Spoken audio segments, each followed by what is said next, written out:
Cumhuriyet Komünistik Partiyası Merkezi Komitetining baş şujisi, Davlat Raisi, Merkezi Harbiy Komitetining raisi Xi Jinping 28 iyun Partiya Merkezi Komiteti Siyasi Bürosi Daimi Komiteti yig'inini riyosatchilik qilib etib, Xinjiangning jamiyat muqimligini, har millat xalqining manfaatini qo'g'lash xizmatini muzokara qilib o'rinlashtirdi hamda muhim so'z qildi. Xi Jinpingning yo'l yo'riqiga asosan Cumhuriyet Komünistik Partiyasi Merkezi Komiteti Siyasi Bürosi Daimi Komitetining a'zosi Yu Jinxing xizmat korpusini boshlab 29 iyun Urumchiga kelib, Abdulum rayoni bo'yicha partiya hukumat kadrlari yig'ini etib, Xi Jinpingning muhim yo'l yo'riqi va Merkezi Komitet Siyasi Bürosi Daimi Komiteti yig'inining ruhini yetkazdi. Xinjiangning navbatdagi jamiyat muqimligi, har millat ommaning manfaatini qo'g'lashdagi konkret tadbirlarni muzokara qilib amaliylashtirdi. Yu Jinxing yig'inda mundaq dedi. Partiya Merkezi Komiteti Siyasi Bürosi Daimi Komiteti yig'inida mundaq qaraldi. Partiya Merkezi Komiteti Xinjiang xizmatiga azaldan yuksak ahamiyat berib kelyapti. Yaqinqi yillardan buyon Xinjiangning iqtisodiy taraqqiyot vaziyati yaxshi bo'ldi, lekin chegara ichi sirtidagi milliy bo'lginchi kuchlar yanada harakatini davomlashtirmoqda. Xinjiangning jamiyat muqimligiga ta'sir yetkazadigan cho'nqur qatlamdagi masala tubdan hal bo'lmadi. Yaqinda uda yuz bergan oz sondagi jinoyatchi unsurlar planlab sodir qilgan zo'ravonlik, terrorlik delosining xarakteri qabih, oqibati og'ir bo'lib, Xinjiangdagi har millat ommaning hayotiy mol-mulk bexatarligiga og'ir ziyon yetkazdi. Bu zo'ravonlik, terrorlik qilmishining Xinjiangning millatlar ittifoqligi ijtimoiy muqimligiga ta'sir yetkazadigan zo'r real xavf ekanligini to'liq tushuntirib beradi. Abdulum rayonlik partikom 28 iyun kashda doimiy komitet yig'ini etib, 26 iyun Pichanda yuz bergan zo'ravonlik, terrorlik hujum qilish delosi, 28 iyun Xotan nahiyasida yuz bergan to'plashib jidal chiqarish vaqasi va bu vaqalarni bartaraf qilish ahvolini uqtirdi. Yig'inda navbatdagi muqimlik vaziyati tadqiq qilinib, hukm chiqarildi.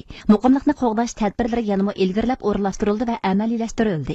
Partiya Markaziy komiteti siyosiy byurosining a'zosi, Abdulum rayonlik partikomning shujisi Jang Chunshan yig'inga riyosatchilik qildi va bosh shuji Xi Jinping ham markaziy rahbar yo'ldoshlarning muhim tasdiqining ruhini izchil amaliylashtirib, vaziyatni aniq tunib, ideyada birlikka kelib, ishonchni oshirib, har qanday zo'ravonlik, terrorlik jinoiy qilmishlarini qat'iy keskin bartaraf qilib, qonun bo'yicha qattiq zarba berib, dushmanning hayvasini yerga urib, Abdulum rayonimiz jamiyat umumligining muqimligini qat'iy qo'g'dash lozim deb ta'kidladi. Assalomu alaykum hurmatli televizor ko'ruvchilar, bugungi suhbat programmamizni ko'rishinglarni qarshi olamiz.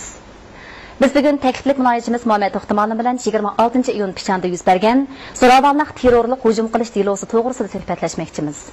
Assalomu alaykum Muhammad To'xtamolim. Va alaykum assalom. Boyamqa filmda ko'rib o'tganimizdek, Pichanda yuz bergan 26 iyun delosining xarakteri nima? Mushu 26 iyun vaqasining umumiy jarayonidan ilib etgan vaqtida. Mushu jinoiy harakatning tövbenligida 4 xil alayidligi bor. Buning birinchisi oldin planlangan, oldin tashkillangan. Tashkillik holda mushu begunoh ommani, begunoh xalq ommasini millat ayrimay, jins ayrimay ularni qirg'in qilgan. Ikkinchidan soqchi organlari, hokimiyat organlariga hujum qilib, mushu joydagi davlatning, xalqning mol mulkini og'ir darajada ko'ydirib, og'ir darajada davlat qonunini dafsarda qilgan. Uchinchidan keng xalq ommasining mol mulki hayotiga og'ir holda tahdid silib, jamiyat omonligini og'ir darajada buzgan. Maqsad jihatdan ilib etgan vaqtida to'rtinchidan mushu jamiyatning tinchligi, muqimligini buzishni, jamiyatda og'ir holda parakanchilik tug'dirishni o'zining asosiy maqsadi qilgan. Demak, 26 iyun vaqasi terrorlik hujum qilish vaqasiga kiradi. Orqa-orqadan yuz bergan mana shunday zo'ravonlik, terrorlik hujum qilish delolari butun mamlakatimizningki amin ittifoqligiga, xalq ommasining xotirjamligiga og'ir ta'sirlarni yetkazdi. Undaqda bundaq delolarningki kayni-kayndan yuz berishniki asos sababi nima? Yaqindan buyon Abdulum rayonimiz doirasida yuz bergan bir qator zo'ravonlik, terrorlik hujum qilish vaqalarida nurg'un odam o'ldi. Nurg'un mol-mulk ziyon bo'ldi. Jamiyatning omonligi, tinchligi zo'r darajada buzildi. Ta'siri intayin yomon bo'ldi. Tashqi sababni ilib etgan vaqtida mushat allardagi bo'lgunchi kuchlar, terrorchi kuchlar, diniy asabiy kuchlar o'zining razil maqsadini amalga oshirish uchun har xil yov-yovdoq fikr taqitib, o'sak so'z taqitib, har xil tashviqot yo'llaridan foydalanib, davlat ichidagi zo'ravon kuchlarga, terrorchi kuchlarga, asabiy kuchlarga madad berib, shu kuchlarning o'zaro uyushib, mushundaq voqealarni keltirib chiqarishga bevosita haydashlik qildi. Bu mohiyat jihatini ilib etgan vaqtda mushundaq voqealarning yuz berishidagi intayin muhim bir tashqi shart. Masalaning yadrosi yanala ikki sababda. Birinchidan, markazning Xinjiang xizmat yig'inidan buyangi 3 yildan buyon Abdulum rayonimiz iqtisodiy qurilish, ijtimoiy qurilish jihatlarda nihoyat zo'r talablarni qo'lga keltirdi. xalqning turmushi ko'rinarli yaxshilandi. Abnum rayonimizdagi har millat xalqining, Abnum rayonimizning xalqima taraqqiyot ishlariga bo'lgan ishonchi, irodasi, uyush kuchi zo'r darajada oshdi. Zo'ravon kuchlar, terrorchi kuchlar, diniy asabiy kuchlar dal mushuni xohlamadi. Buni ko'rishni xohlamadi. Bu mushundaq voqealarning yuz berishidagi eng muhim ikki sababning birisi. Ikkinchi bir nuqtadan ilib aytgan vaqtida biz Abnum rayonimizning har turli xalqima taraqqiyot ishlarini olib berishda har darajalik, har millatda bo'lgan rahbariy kadrlar tirishdi. Ammo tirishdi. Shuning bilan bir vaqtda bizning bir qism rahbariy kadrlar saviyaning tövalligi, tonishning yetersizligi tufaylidan ba'ziga inchka halqalarga toza diqqat qilib ketamdi. Bölgünçü kuchlar, terrorchi kuchlar ba'zi bir savalliklarning o'zini tutam qilib, uni kirib turib, fitna fasod taqitib, buni o'ziniki zo'ravonlik, terrorlik qilmishini yapadigan, shuni padazlaydigan bir fikrga aylantirib oldi. Bumi amaliyotda mushundaq voqealarning yuz berishidagi muhim bir sabablarning birisi. Qanday bir odam o'ltirmagan, yer yuzida buzg'unchilik qilmagan bir begona odamni o'tasa, u butun insonlarni o'tagandek bo'ladi deydigan Qur'on Karimda mushundaq bayon bor. Bu bir bichim odamlar desa, uni ya millatga, ya dinga vakillik qilib olmaydi.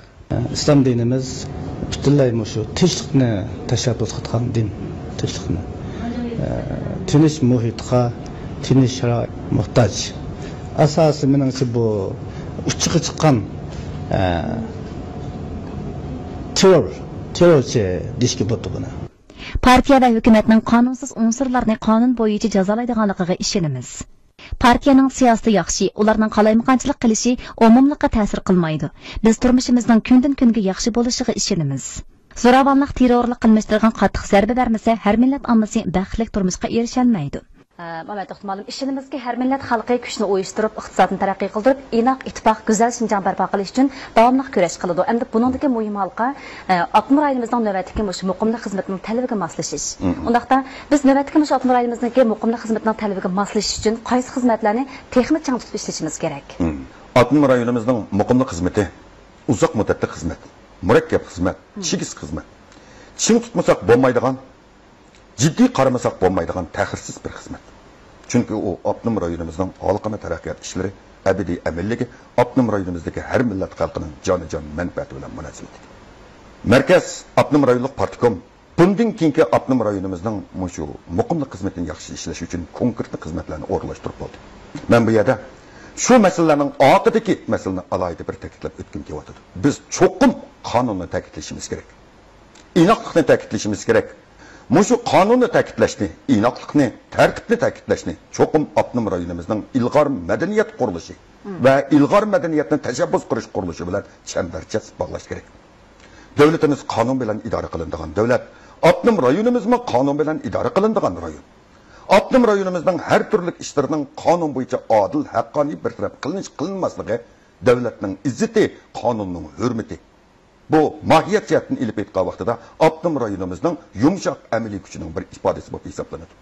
Biz qonun bo'yicha ishlab, qonun bo'yicha jinoiy ishlarga qoqshatqich zarba bergan vaqtimizda, keng xalq ommasining qonunli huquqini odil, haqqoniy qo'llagan vaqtimizda, aniqdan keyin biz Abnum rayonini bir qator uzoq muddatlik amallikka kafolat qilish imkoniyatiga ega bo'la olamiz.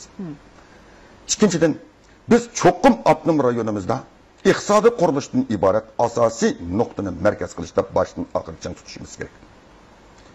Iqtisodiy qurilish Abnum rayonimizning xalqima taraqqiyot ishlarining intayin mustahkam asosi, xalq turmushini yaxshilashning moddiy asosi.